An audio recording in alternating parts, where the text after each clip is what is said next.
How to copy a message on Emo app. Hi guys, in this video I will show you how to copy a message on Emo app easy and quick. So first thing, go to your Emo.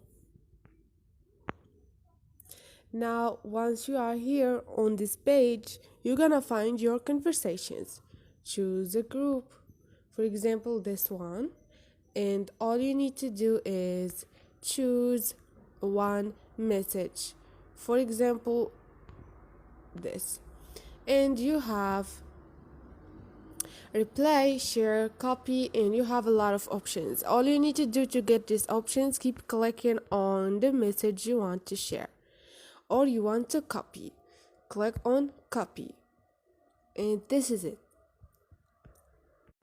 This is how you can copy a message. Now you can go to other conversation or other app and you can pass this message easy and quick. Don't forget to subscribe and like.